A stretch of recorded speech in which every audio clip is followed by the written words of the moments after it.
जब तक हालात सामान्य नहीं होते,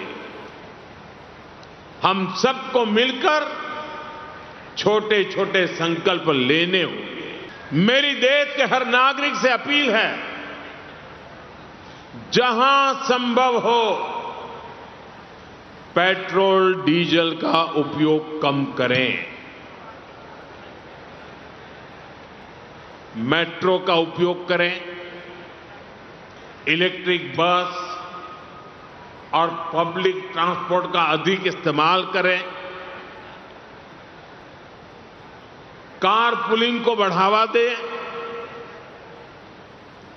जिनके पास कार है वे एक गाड़ी में ज्यादा लोगों को साथ लेकर चलें। जिनके पास ईवी है वे भी दूसरों की मदद के लिए आगे आए। लेकिन सवाल है कि दाम नहीं बढ़ाए तो कौन सा एहसान किया? क्योंकि आज जब दाम बढ़ाने या संकट के काल में आम लोग याद आ रहे हैं, तो आम लोग ये तो पूछेंगे ना कि भाई जब कच्चे तेल के दाम बहुत कम थे तो कौन सा डीजल पेट्रोल पर बड़ी राहत मिल रही थी या बड़ी राहत दे दी थी। मतलब फायदा हुआ तो सरकार का, घाटा हुआ तो जनता। मीठा मीठा गप और कड़वा कड़वा थू। ये तो गजब की बात हो गई। और ऐसा लग रहा है लोग बात भी कर रहे हैं, इसी तरह से लोग बात कर रहे हैं। ये पब्लिक है, ये सब जानती है। और अगर देश पर कोई संकट है तो सब मिलकर खड़े होंगे। लेकिन जब फायदा होता है तो एलीट बोनस तो कम से कम बनाओ। ऐसा पहली बार नहीं है जब देश महंगे कच्चे तेल के संकट का सामना कर रहा है। इससे पहले 1990 से 91 के खाड़ी युद्ध के दौरान कच्चे तेल की कीमत में भारी उछाल आया था। तब की केंद्र सरकार ने देश में पेट्रोल और डीजल के दाम बढ़ा दिए थे और साथ ही लोगों को संयम से इस्तेमाल करने की भी सलाह दी। 2 अगस्त 1990 खाड़ी युद्ध शुरू होने से पहले दिल्ली में पेट्रोल 9.84 रुपए प्रति लीटर था और डीजल की कीमत थी 4 रुपए के करीब प्रति लीटर। और इसके बाद 15 अक्टूबर 1990 को दाम बढ़ा दिए गए। पेट्रोल 12 रुपए 23 पैसे प्रति लीटर और डीजल 5 रुपए 5 पैसे प्रति लीटर हो। इस युद्ध की वजह से केंद्र सरकार को एलपीजी को छोड़कर पेट्रोल डीजल पर 25% अतिरिक्त सरचार्ज लगाना पड़ गया। लोगों को पेट्रोल डीजल के इस्तेमाल कम करने की सलाह उस वक्त सरकार ने दी थी। सरकारी कार्यालयों में अधिकारियों को सरकारी वाहनों के कम इस्तेमाल के भी निर्देश दिए गए थे। खपत कम करने की कई जगहों पर पेट्रोल पंपों को शाम 7 बजे तक बंद करने का आदेश जारी कर दिया था ताकि कम खपत हो। लोग खरीदेंगे नहीं, खपत कम होगी, लोगों को नहीं मिलेगा। रेलवे और उद्योग को डीजल की खपत 10% कम करने का टारगेट भी उस वक्त दिया गया। और इसके अलावा केरोसिन की कॉमर्शियल इस्तेमाल पर भी रोक लगा दी गई। कच्चे तेल के इंपोर्ट को सीमित करने की कोशिशें भी की गई ताकि विदेशी मुद्रा भंडार को बचाया जा सके। लेकिन इन सब के बावजूद देश को विदेशी मुद्रा संकट का सामना करना पड़ा, जिसकी वजह से सोना गिरवी रखना पड़ा और आईएमएफ से मदद भी ली गई। पीएम मोदी की अपील के बाद बहुत लोगों के मन में यह सवाल होगा कि पीएम ने सोना खरीदने को क्यों मना कर दिया। अगर लोग सोना खरीदना बंद कर देंगे तो इससे देश को क्या फायदा होगा। विपक्ष तो कह ही रहा है कि भाई ये कौन सी बात हो गई कि लोग सोना खरीदना बंद कर दें। अब मोदी क्यों लोगों की जेब पर कंट्रोल करेंगे, यह विपक्ष पूछ रहा है। क्या मोदी कहेंगे कि 5 रुपए खर्च करो, 10 रुपए खर्च करो, सोना खरीदो, चांदी खरीदो। विपक्ष तो मोदी की अपील को बेतुकी और बकवास बता रहा है, लेकिन ऐसा है नहीं। पीएम मोदी ने बहुत सोच समझकर लोगों से सोना नहीं खरीदने की अपील, क्योंकि सोने की खरीद से देश की आर्थिक सेहत सीधे तौर पर जुड़ी है। क्योंकि आप देखिए कि जो सोना आप खरीदते हैं वो सरकार विदेशों से मंगवाती है, और कितना मंगवाती है यह जानकर आप हिल जाएंगे। हमारा देश 99% गोल्ड इंपोर्ट करता है और इसकी पेमेंट डॉलर में होती है, डॉलर में। अब विदेश से सामान लाते हैं तो कोई इंडियन करेंसी में तो उसको पेमेंट करेंगे नहीं, उसके लिए डॉलर ही देना पड़ता है। और सोना आप जितना मंगवा रहे हैं बाहर से, भाई हम लोग जितना खरीदेंगे सरकार उतना मंगवाएगी, और जितना सरकार मंगवाएगी उसका पेमेंट उतना डॉलर में होगा। तो क्या होगा? आजकल सोना इतना महंगा हो गया है कि इसे खरीदने में भारी भरकम विदेशी मुद्रा भंडार खर्च हो जाता है। आप देखिए कि 2022-23 में भारत ने 689 टन सोना इंपोर्ट किया था और इसकी कीमत थी 2.9 लाख करोड़ रुपए। उस वक्त इंटरनेशनल मार्केट में सोने की कीमत थी 4200 करोड़ रुपए प्रति टन। और इसके बाद 2023-24 में अगर देखें तो भारत ने 795 टन सोना खरीदा। कुल कीमत थी 3.7 लाख करोड़ रुपए और उस वक्त इंटरनेशनल मार्केट में सोने की कीमत थी 4700 करोड़ रुपए प्रति टन।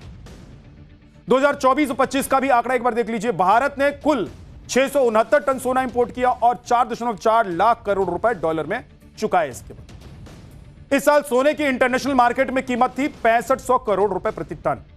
यानी कि भारत में 2024 से 25 में सबसे कम सोना खरीदा गया, लेकिन सोना महंगा होने की वजह से कीमत सबसे ज्यादा चुकाई। और आजकल सोने के दाम तो आसमान पर हैं, आपको पता ही, हर दिन आप देख ही रहे हैं। आज इंटरनेशनल मार्केट में सोने की कीमत 1,54,000 रुपए। तो सोचिए कि भारत को कितने गुना ज्यादा कीमत चुकानी पड़ेगी। अब भाई आप जाएंगे बाजार में सोना खरीदेंगे, सरकार सोना कहां से मंगवाएगी? पहले मैंने आपको बताया कि 99% सोना बाहर से आ रहा है, उसकी कीमत चुकाएगी सर। इसलिए पीएम ने कहा है कि सोने में खर्च थोड़ा कम कर दीजिए और खर्च होने वाला जो विदेशी मुद्रा भंडार है उसे बचाना जरूरी है। सुनिए पीएम की वो अपील जो देश का मुद्रा भंडार बचाएगा। जब तक हालात सामान्य न हो हम सोने की खरीद को टाले, गोल्ड की जरूरत नहीं है। ये विदेश में वेडिंग इनका फैशन खूब बढ़ रहा है और लेकिन इस पर भी बहुत विदेशी मुद्रा खर्च होती है और जरूरी है कि भारत में ही अपनी वैकेशन मनाएं। और वेडिंग के लिए भी मैं नहीं मानता हूं कि भारत से अधिक कोई अच्छी पवित्र जगह हो सकती है हमारे लिए। लेकिन पीएम मोदी की अपील पर विरोधी दलों का अपना तर्क है। राहुल से लेकर अखिलेश तक किसने क्या कहा है बताता हूं। राहुल गांधी ने कहा है कि ये उपदेश नहीं है, नाकामी के सबूत हैं। देश चलाना अब कॉम्प्रोमाइज पीएम के बस की बात नहीं रह गई है। अखिलेश यादव ने तो कह दिया कि चुनाव खत्म होते ही संकट याद आ गया है। वैसे सारी पाबंदियां चुनाव के बाद ही क्यों याद आई हैं? मल्लिकार्जुन खड़गे ने कहा है कि जब गरीबी में आटा गीला हो तब मोदी जी देश को बचत करने का पाठ पढ़ा रहे हैं। शिवसेना यूबीटी के नेता हैं प्रियंका चतुर्वेदी, उन्होंने कहा है कि मिडिल ईस्ट में चल रहे संघर्ष से निपटने में सरकार की नीति नाकाम हो गई। अगर नागरिकों से तेल बचाने और यात्रा खरीदारी में कटौती करने की अपेक्षा की नहीं की जा सकती।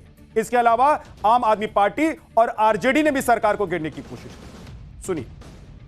कल भारत के प्रधानमंत्री नरेंद्र मोदी जी ने यह कहा कि 2 महीने से भारत की सरकार यानी कि मोदी जी आपका बोझ उठा रहे थे।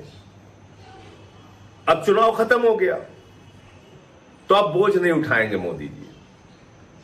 5 राज्यों का चुनाव जब तक हो रहा था तब तक आपका बोझ उठा लिया उन्होंने।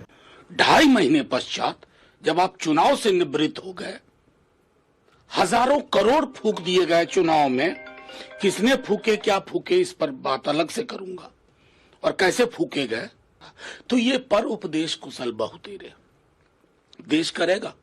कोविड में भी किया देश ने, लेकिन आपकी जो जिम्मेवारी थी आप उससे पुनः चुके कोविड की तरह। अब पीएम मोदी की अपील पर विपक्ष जो सियासत कर रहा है उसमें कितना दम है और पीएम मोदी की बात में कितना वजन है, इसका अंदाजा आप देश के दिग्गज कारोबारियों और बड़ी बड़ी कंपनियों के मालिकों की राय जानकर भी लगा सकते हैं। एयरटेल के मालिक है सुनील मित्तल, उन्होंने कहा है कि सोने के आयात के जुनून से बाहर निकलने की बेहद जरूरत है। अडानी ग्रुप के चेयरमैन है गौतम अडानी, उन्होंने कहा है कि भारत का रास्ता ना तो अमेरिका जैसा होगा और ना ही चीन जैसा। भारत अपना ही एक अनोखा रास्ता अपनाएगा। टाइटन के एमडी हैं अजय चावला, उन्होंने कहा है कि संगठित ज्वेलरी कारोबार के लिए विकास की बहुत गुंजाइश। जेपी मॉर्गन कंपनी के रिसर्च हेड संजय मुकीम ने कहा है कि विदेशी मुद्रा भंडार को बचाकर रखने और विदेशी मुद्रा के बाहर जाने को कम करने की जरूरत है। देश की जनता की भी ऐसी ही मिली जुली राय है। एक बार सुनिए। बहुत कम ही ईंधन इस्तेमाल करते सर, हम तो ड्यूटी वाले आदमी हैं। बस गाड़ी एक हफ्ते में 15 दिन में एक दिन चलती है, बस हो गया। हम तो इसको बकवास की योजना देखते हैं। अच्छा, क्यों? लेकिन ईंधन बचाना तो जरूरी है। कहाँ ईंधन बच पा रहे हैं, ईंधन तो इतना महंगा हो रहा है। हाँ सर, वो बहुत जरूरी है क्योंकि देखिए जो अंदर की जो बातें हैं वो सरकारें जानती हैं, जिनके पास बारीकी का सारा अनुमान है। तो उनके हिसाब से बिल्कुल सही है कि इस चीज़ को थोड़ा कंट्रोल करके आप व्यक्ति को चलना चाहिए। हाँ, वैसे तो ये चीज अच्छी ही है, इसमें कुछ भी गलत नहीं है। इनकेस हम पेट्रोल डीजल सेव करेंगे तो एनर्जी सेव कर रहे हैं, वर्क फ्रॉम होम करेंगे तो इंफ्रास्ट्रक्चर, बाकी इलेक्ट्रिसिटी बिल और बाकी सारी चीजें सेव कर रहे हैं। तो हर चीज में अपोज करना जैसा कुछ होता नहीं है। उनने कुछ अच्छा ही बोला है और सबके हित में ही बोला होगा, तो बेटर हमें मानना चाहिए। अब भाई राहुल गांधी से लेकर खड़गे तक हर किसी ने पीएम मोदी की अपील पर अलग अलग आरोप लगा, लेकिन आप देखिए कि जब कांग्रेस की सरकारें थी तब उन्होंने भी ऐसे ही फैसले लिए। मनमोहन सरकार में वित्त मंत्री रहते हुए चिदम्बरम ने कहा था कि लोग सोना खरीदना कम करें, जबकि मनमोहन सिंह ने तो तेल के दाम बढ़ा भी दिए और कहा था कि पैसे पेड़ों पर नहीं उगते हैं। एक बार सुनिए और याद कीजिए कि उस वक्त जब सरकार इनकी थी तो ये लोग क्या कह रहे थे और आज कैसे डुगडुगी बजा। Please resist the temptation to buy gold. And we can have it for 6 months, 1 year. Almost minimal gold imports into the country. It will dramatically change the situation of the current account deficit.